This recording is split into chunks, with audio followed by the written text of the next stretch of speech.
Hello, hello. Welcome, welcome. So, lots of change happening. Whether it's the seasons, work, relationships, death, of all kinds of things. So as we move from fall to winter, even Mother Nature experiences this shift of going dormant. And, maybe that's how we can talk about death, as far as like a dormancy almost. If we are spirit, mastering our human expression, and once we leave the physical body, the others that are left behind experience death, the death of that individual, family, friend.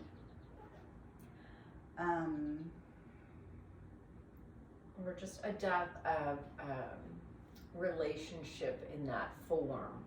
So, yeah. The idea that the relationship has ended, it's ended the way it has looked previously, but there are ways to continue a relationship in a different presentation or just different practice. Yeah, so what's coming into me right now is several years ago, this was a few years after I'd gone through my second divorce. I was in California, and we were on Hollywood Boulevard, and we hopped into this psychic store or whatever. And the woman there, it was her daughter's shop, and her daughter wasn't there, but clearly this woman was the psychic. She said, "I don't work, but I'll go ahead and do a reading for you."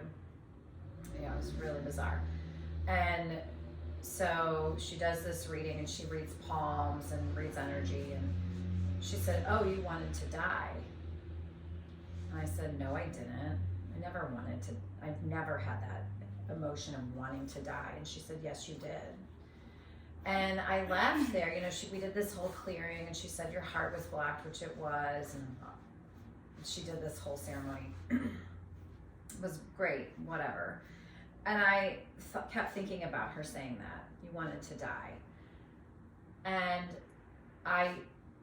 once I really sat in that and thought about it, I could remember at that time, the emotion of, I don't want to feel this. I felt so bad at the end of that relationship and experiencing the death of that relationship that it felt like dying would feel easier.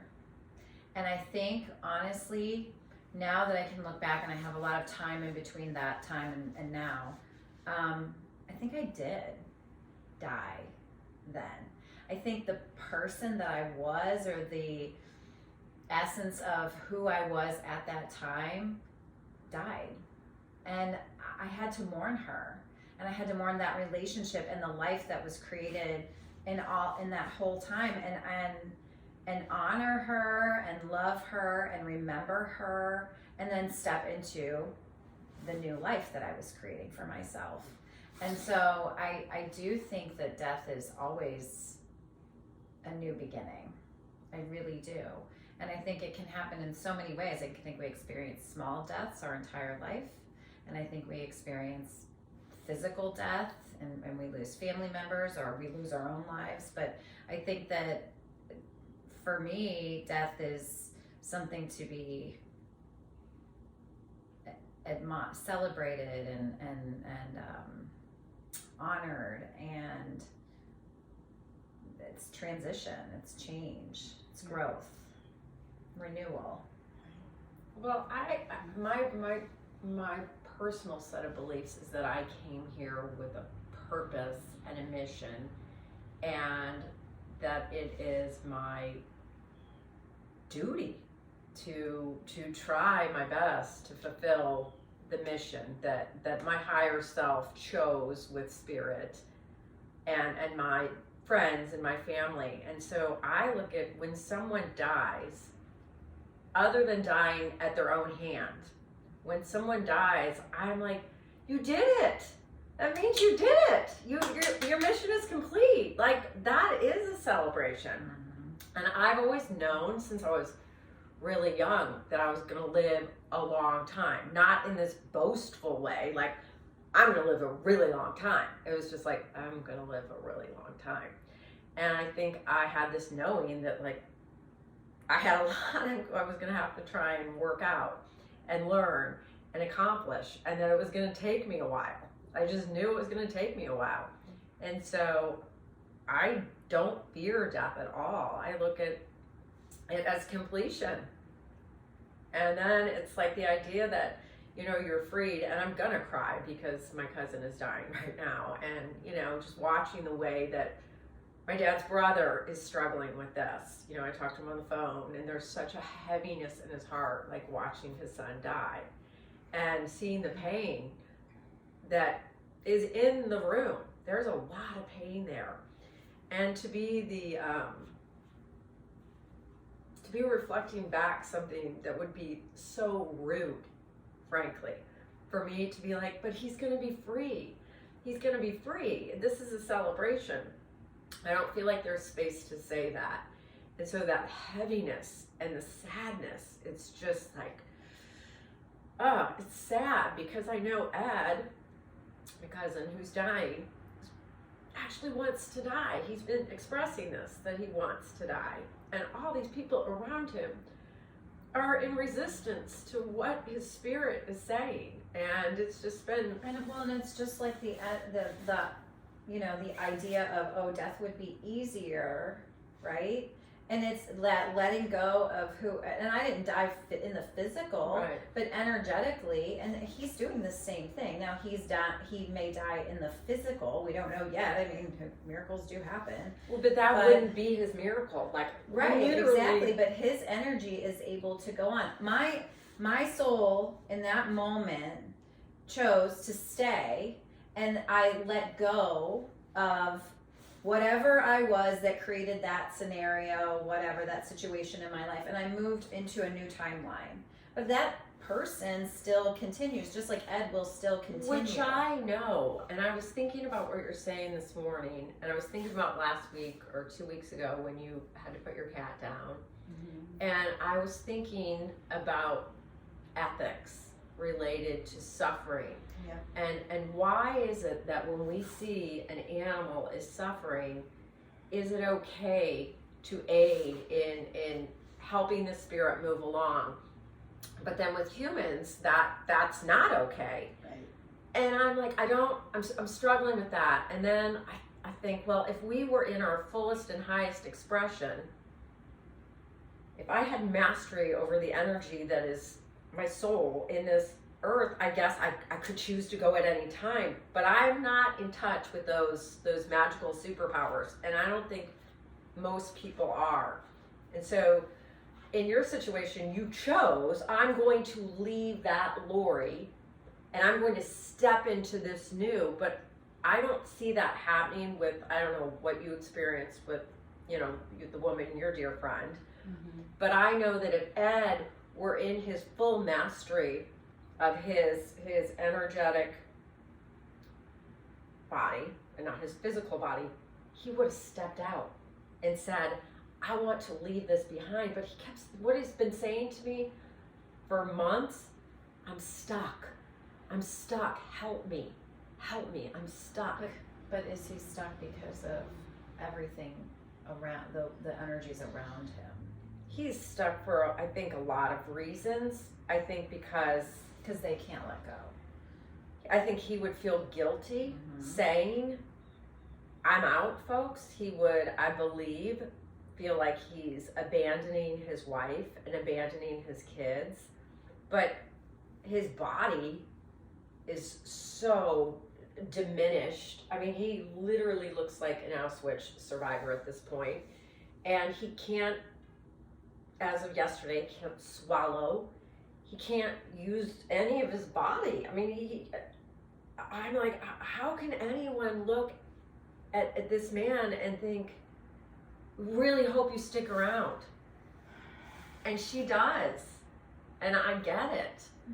I get it, but I guess it's what we do, right? We want to hold on. We're attached to form. We're attached to what was and it's just, I don't know. I don't think I have anything really profound to say other than that I feel so humble and so human in these like, I don't know, last couple months, just and helpless.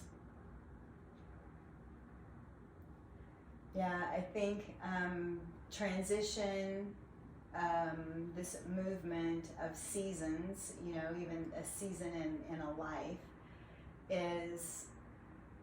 there are attachments, and it's the humanness, like we're attached to the human form or the physical form because that's what we believe life is.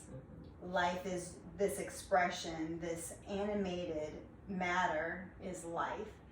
And I don't think as a culture, at least this is my experience in the United States, our culture, we don't spend enough time thinking about spirit and the grace and the beauty of our energetic system and what that is and what that feels like and looks like. We are where we can expand in that energy, go deep into the heart. So like there's a depth with us, there's an expansion with us, but all we are accustomed to using are our five senses.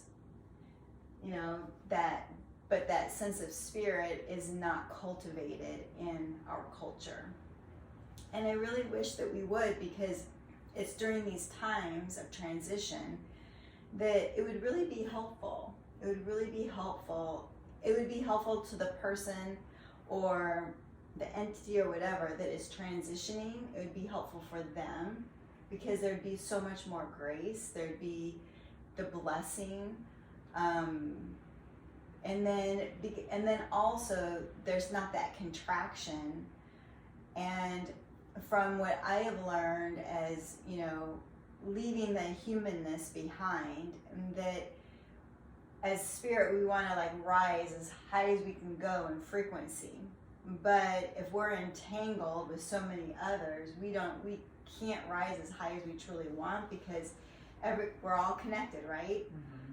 The others are kind of like weighing that energetics, so they're not able just to shoot off and go like wherever they want. Anyway, that's just a thought. I mean, that's an idea, a philosophy. But that's what feels like what's happening in your situation, Julie. The entanglement absolutely is keeping him stuck. And absolutely. So when he's voicing, "I'm stuck," he's not wrong. He's not wrong. And no, I mean, it is.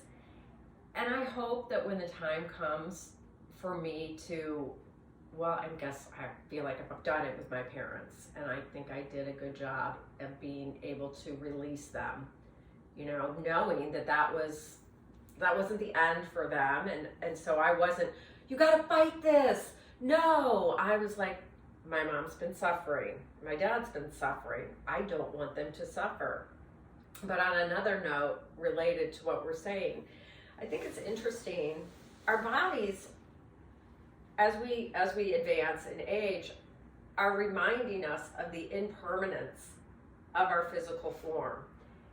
So this attachment we have to holding on to bodily form, I think as we progress in age, it's like, well, things a little bit aren't working the way they used to. And you're like, oh, I look like a little worn out over here.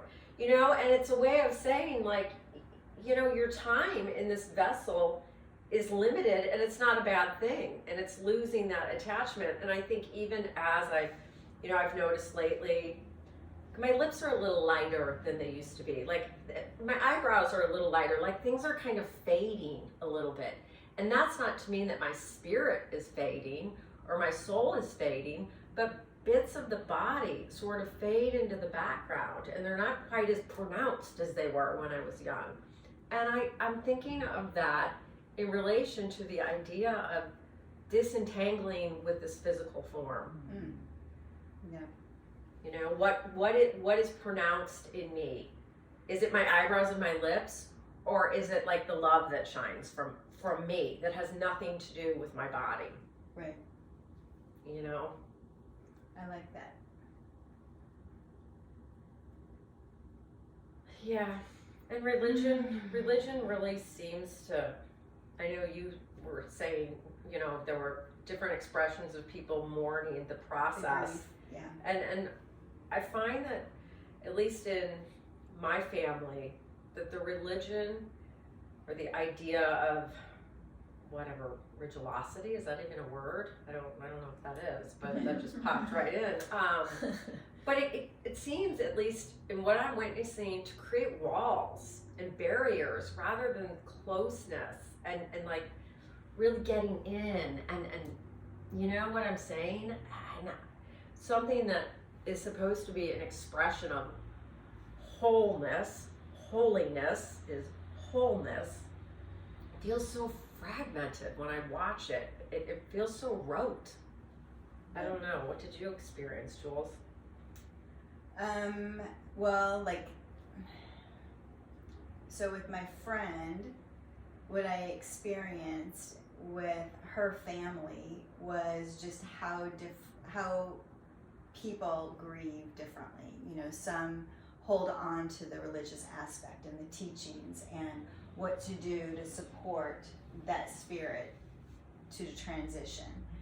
And then others use humor and want to, you know, bring in stories and laughter. And so I just got to witness just all of it with each family member, and how they were like offering their, you know, ceremony of letting go. And honestly, it was the friend that wanted to stay. I think she really she wasn't ready, and held on as long as she could. So Her friend? no, yeah, my friend. The actual main player. Yeah, Oh, yeah, okay. wanted to stay. She wanted to stay. Yeah, but the family knew like it was time. Mhm. So they each had their own way of expressing, and I honored each one of them. I don't think there is a wrong way to honor a transition. I think it's all fair, and because it's you know, that person that's transitioning is transitioning no matter what. But how we offer our genuine personality in that, and allowing that ceremony to occur, I think all is fair, whether it's humor or whether it's prayer or just sadness, like everything. Yeah. I love that all is fair. What I'm witnessing is there's almost like it's frozen. It's almost like everybody's kind of paralyzed. There's no music being played. Oh gosh. There's nothing, and I want there to be all welcome. And I'm thinking of this man, this beautiful man who I'm sensing feels trapped, and you can kind of see it when his eyes open. It's like kind of panic, and then everybody's just staring at him. And I want there to be music, you know. I want there to be something soft and beautiful, and or his favorite music, whatever that was. Anything. I think as a culture, you know, to go back to what you were talking about, we are not taught how to express love and grace and healing and ceremony and celebration in this time. And, you know, people are having their feelings, and whether that's fear, probably it's fear, and sadness. And my family were good at sort of locking that stuff down. You know, whether it's being over exuberant about a lover, because what if they don't love me back the same way, so I'll hold it back a little bit, or falling apart, because I don't want to fall apart, because that'll make me look like I don't have my shit together. And I'm seeing that play out in kind of my family lineage, where everyone is holding back. And it's making me feel so sad. I'm like, God, I hope when I die, people are like literally bringing cakes and playing music, and I don't care, telling dirty jokes or whatever the freak you want, but have life, happening around me, life around me, just to remind me that it was messy and beautiful and wonderful. Just that, I just don't want to go out in silence. Yeah. I don't think that will happen. You don't think I'll go out in silence? Good. I don't want to go out in silence. I mean, I want people to show up however they want to show up and not be like, this is death. I got to hold it all in. But we're also, as a society, afraid to even talk about it. That's, Oh. that's what I We can't mean. even have the conversations about it. We can't talk to our kids and say, hey, this is what I want. I told my want you kids. well, of course you have, but most people don't even, we can't go there. It's too sad, it's too scary. And it is, again, every conversation we have goes back to this lack of awareness of spirit and energy and of what we truly are. So, and until we break through that and have a higher awareness of our true self, then we're always going to have this fear and this sadness and this kind of shroud wrapped around death. It's not necessary. It's really not.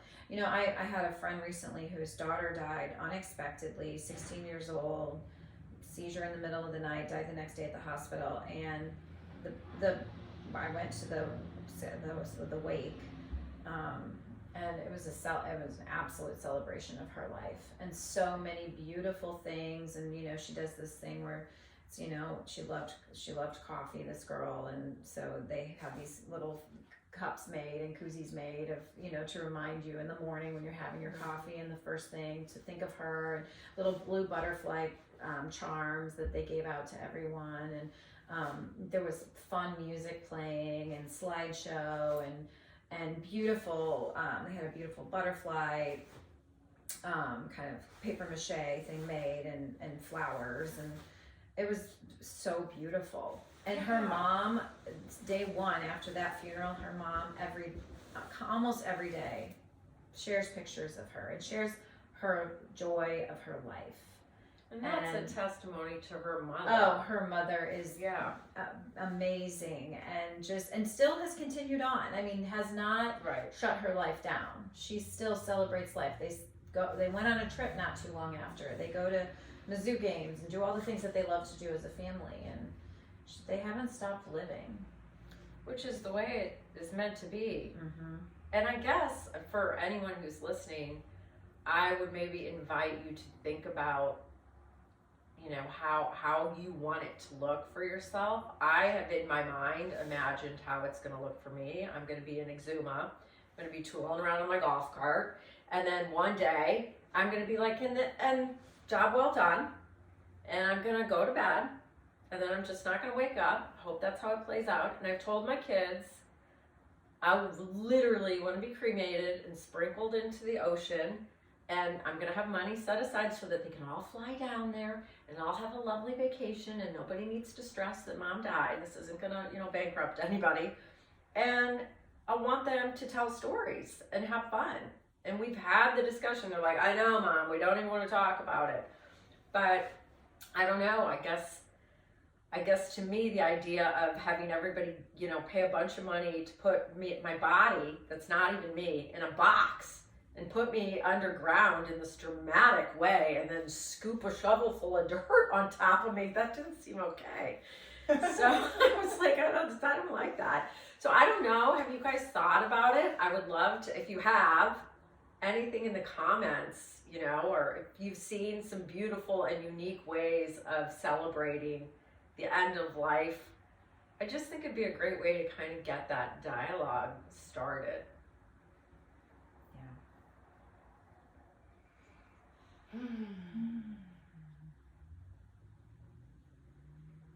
Lots of transition is happening now. So much transition. Well, does this feel complete? Mm-hmm. Feels complete to me. Yeah. Thanks for joining. Cheers. Ciao, ciao.